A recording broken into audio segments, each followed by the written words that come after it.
What are we doing now? Should we look through the front pages or should we go straight into the newspapers? All right, we'll look at the front pages. Let's have a quick whiz through the front pages first, starting with the Observer. Yeah, the Observer covers the official probe into the Prime Minister's plan to build 40 new hospitals by 2030. Yeah, the Star leads on warnings to cut back on washing to save water. The Express calls on the Prime Minister and Chancellor to reduce taxes ahead of the next general election. Time to go through the papers then. Joining us this morning is anthropologist Mariana Hota and political commentator Andre Walker. Morning both. Hello. Hello. What are we doing first? Yeah, we're talking about the Westminster Scandal, I suppose. Marianne, yeah? Yeah, that's it. So, Number Turner apparently worried that there might be another by-election triggered because Chris Pincher has had the whip withdrawn but has not yet been sacked or resigned because of the allegations of him, the fact of him getting incredibly drunk. Yes. He does not deny that bit, and the allegations that he groped two men, which counts as sexual assault. I mean, like, we can call it groping and that makes it sound less bad, but it's sexual assault. Do you know, again, on one of our viewers, and several of our viewers, June says, hi June, do we know if this was sexual intent or just schoolboy mucking about? And Ian says, take a step back, we're sacking someone because he had a drink and groped someone? Really? It may not be appropriate, but is it really sackable? Yeah. No, that is the, yeah, and we should Allegations, say these are the allegations that are being made, which he denies. But I mean, in more broad terms, if you were to grope me, I would want you to lose your job over it. And vice versa, I should not be allowed to lay hands sexually on you either. I think this actually... That's the law. And we've been continually saying allegedly. This is the value of having a process, because actually you don't really want to try this by the court of public opinion, because clearly there are gradients of the level of anything that's bad behaviour. And so I think it is right, there's a process. But I make that point simply because for a long time there was no process whatsoever. You know, you are employed by your Member of Parliament. If you fall out with your Member of Parliament, there's no HR department really to speak of. The behaviour in the Strangers Bar, I mean, I'll tell you something I always said about the Strangers Bar at the House of Commons. It's the only pub I'd ever been into where on New Year's Eve it was less busy than on a Tuesday, right? So, you know, the people in there absolutely getting... Why is it called the Strangers Bar? Just strangers are people who are... So there's the members bar, and then there's the place where you can take guests. But you know, when I worked there, I made the definitive list, when I worked for the New York Observer, I made the definitive list of everywhere you could buy an alcoholic drink in the Palace of Westminster, and I made it 29 outlets. Wow. Now, I think most people would think that is excessive. The Bishop's Bar, the Strangers Bar, the members' smoking room, which obviously you can't smoke in anymore. I think it is going a bit too far. And look, Chris Pincher's defence, effectively, is that he's got a bit of a drink problem and is getting some help. But I mean, you're so drunk that you've completely lost control of yourself. I mean, I think is just a pretty sad place to be. Yeah. But I think the other thing is that, the kind of concept, Andre and I were talking about this earlier, the idea that because you were drunk, it's okay. Oh, I got really drunk, so I stole this old woman's handbag. I got really drunk, so I punched someone in the face. Yes, those two are being used as an excuse. I got really drunk, so I sexually assaulted someone. Oh, okay, well, I think what he will attempt to say is,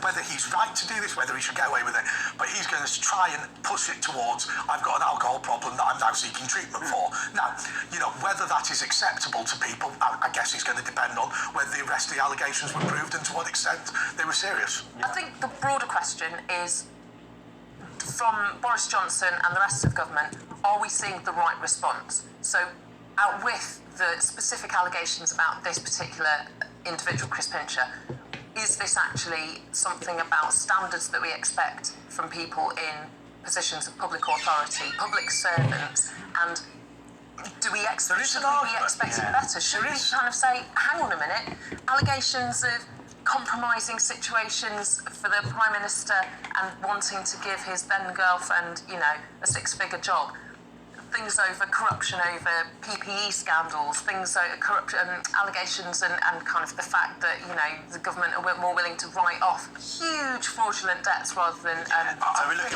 we're talking about judgment. We've got to move on. But Andre, you've seen a story about Joe Biden being jealous of Boris Johnson's. I'll weave them both in, but Joe Biden said he's jealous of... I didn't mean to do it.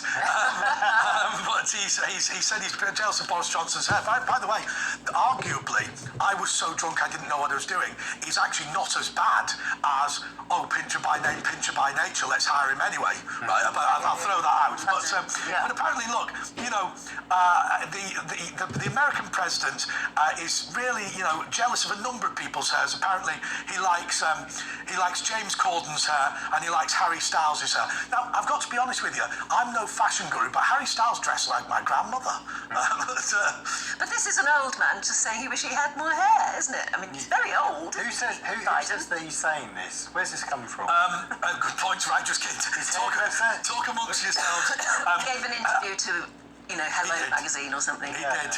I was asked the question. A source said. I'm sure it's not something that, keeps him occupied most of the Yeah, time. I feel like he's sort of demonstrating some degree of cultural literacy by being able to name Harry Styles. But if you think about it, imagine the only good thing as the Prime Minister of Britain that anyone's ever said about you is the American President goes, I quite like his hair. It's just damning with fake praise. It's not the only thing. That's the trouble with this reporting. It's ridiculous. Yeah. Can we move on to the Queen's health, Andre? Yes, we can. So, obviously, the Queen has various duties. Some are formal, that are legally required. Some are by tradition. The new list has been published, and obviously, it is significantly smaller than it used to be. Obviously, the thing that most people will remember is the Queen's speech is now out. Now, remember, she doesn't have to attend. She can send a letter, she can send a representative, or she can send the Lord Chancellor. Obviously, she's now decided that Charles will do this from now on. There used to be 13 points on the list, and that has now declined. But obviously, things like signing legislation she's still required to do. But actually, in terms of her constitutional duty, the legal stuff, there isn't actually a lot of it. It is signing legislation, formally appointing the Prime Minister. So there isn't an official job description of Queen? No, well, exactly. And different people will do it in different ways. I think one thing that's going to be hugely interesting is Prince Charles is much more interested in the regulation of government, whereas the Queen, I think, has seen it as her principal role to be, a rock of continuity for the country. But of course, we all love her to bits, but there is a criticism of the Queen that she was unwilling to intervene. I mean, when she turned around and said she would never use her veto, well, she is legally empowered to protect the public by having it. She would never sack a Prime Minister. Well, that is her job. I think Prince Charles will be much more interested in exercising those powers. Have you seen the drama Charles III?